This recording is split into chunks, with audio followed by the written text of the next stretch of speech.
আসসালামু আলাইকুম, সবাই কেমন আছেন? আশা করি সকলেই ভালো আছেন।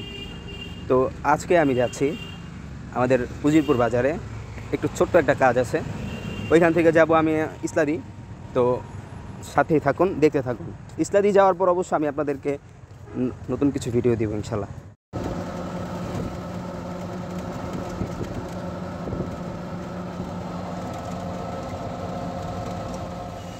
অতঃপর আমি আসি ইসলাদি, আর ওই যে লেখা দেখা যাচ্ছে স্বাগতম উজিরপুর উপজেলা। এইটার ব্যাপারে তো আমি আগেই বলেছি, এটা আমাদের উজিরপুর উপজেলা স্বাস্থ্য কমপ্লেক্স।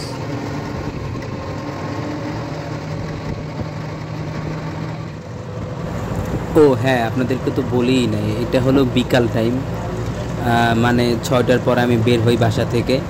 তো বাজারে যেতে যেতে সন্ধ্যা হয়ে যায়। এই হলো উজিরপুর উপজেলার দিঘি, বড় দিঘি, যেটা আমি আমার সেকেন্ড ভিডিওতে তুলতে পারিনি। আমাদের অটোওয়ালা কিভাবে একটি রিক্সাকে ওভারটেক করছে, যদিও পাচ্ছে না কারণ রাস্তা ছোট, এই জন্য। আর জানি না আমার কথাগুলো আসছে কিনা, কারণ খুব নয়েজ আসবে। একটা বাইক থাকলে বাইকে করে যাওয়া যেত, যদিও দুঃখের বিষয় কোনো বাইক নেই, তাই অটো করে যেতে হচ্ছে।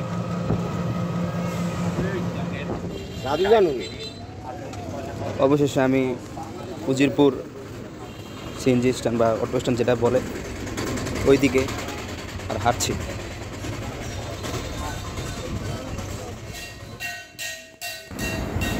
আমি হেঁটে হেঁটে যাচ্ছি, আর আমার পিছন থেকে একজন ভিডিও করে দিচ্ছে। এইদিকে আসতে আসতে সন্ধ্যা হয়ে যায়।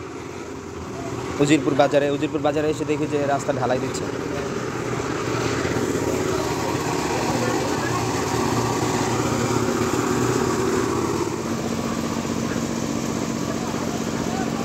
রাতের বেলার কিছু ভিডিও নিয়ে নিলাম।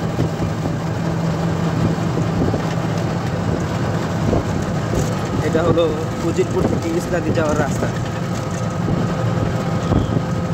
হাসপাতাল রোড যেটাকে বলে।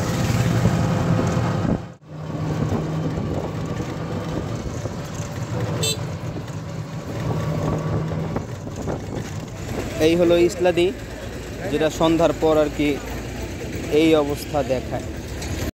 আমি ইসলাদি আসি হালিম, তারপরে চটপটি না ফুচকা খাওয়ার জন্য। দেখি এখানে স্বাদটা কেমন, আশা করি ভালোই লাগবে। অবশেষে খেয়ে ফেললাম।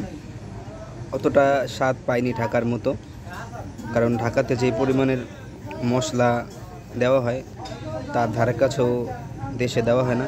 যাই হোক, আলহামদুলিল্লাহ। অতঃপর সব কিছু শেষ করে আমি আমার বাসার দিকে রওনা করলাম, তাও আবার সেই অটোতে করেই যাচ্ছি, কারণ কি করার, বাইক তো আর নাই।